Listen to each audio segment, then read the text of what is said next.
Other items in the news this week, the government has announced that it's going to spend £145 million on the road network over the next 5 years, which works out at £29 million a year, and that's enough to pay for 3.5 miles of motorway a year. Wow, think of the freedom we can enjoy with that. 3 miles a year. Looking forward to it. I can't wait. 3 new miles of motorway. Car news. Fiat, first of all, they are in deep trouble. They're currently losing £2 million a day. Well, they've got a new model which they think is going to stem the flow. There it is. Look at that, they're saved. They're saved. They'll be fine with that. It's an estate version of the Stilo, and it is actually very important this works, because if Fiat goes to the wall, they will take with them Lancia, Alfa Romeo, Maserati and Ferrari, and of course they won't go to the wall because they're going to get bought by General Motors. So if you don't buy one of these, General Motors gets Ferrari. It's that simple, so buy one. News now of the new Micra, a rather gorgeous looking little thing as well. That's actually not it though, that's the only thing. Lovely though it is. They will do that eventually. This is going to be the new Micra, which is, that's all right.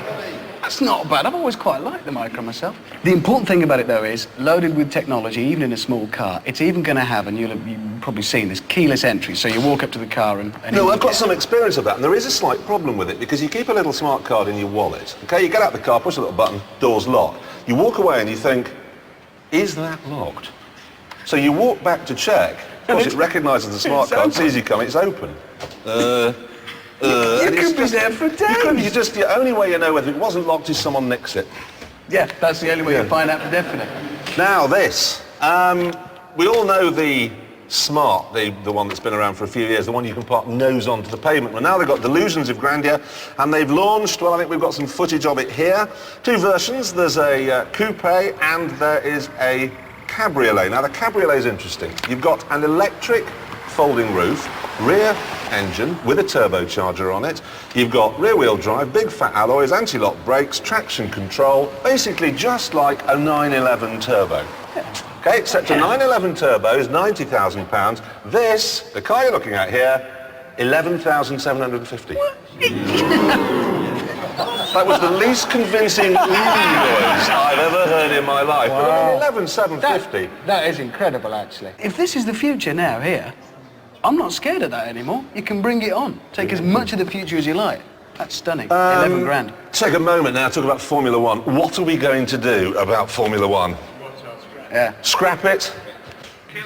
Kill it? No, the problem, I've been working now, the problem here is very simple, is that Ferrari have completely dominated the... Now, we've got a photograph of what Michael Schumacher's going to do next year to try and keep it... there we go. That's what he's going to do next year, to try and level it out a bit. But really, the problem, as I see it, is that the teams have taken over, the technology has taken over. Now that they've got traction control and gearboxes that change for you, and I heard the other day that the teams, the pit crews, can actually tune the engine from the pit wall.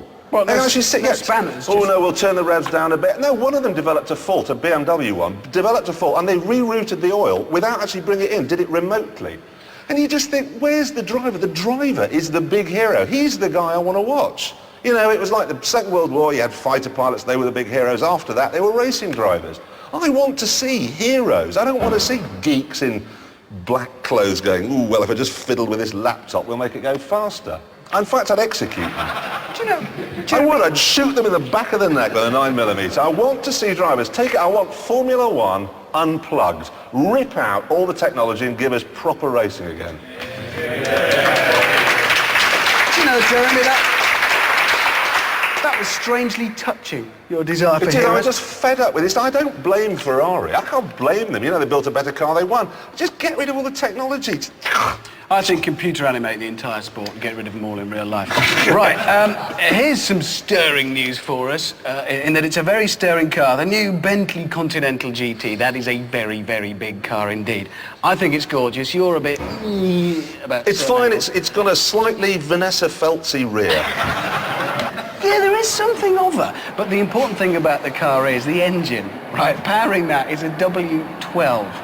Massive engine. It's the same engine they put in the Volkswagen Phaeton, which I've already driven at 200 miles an hour.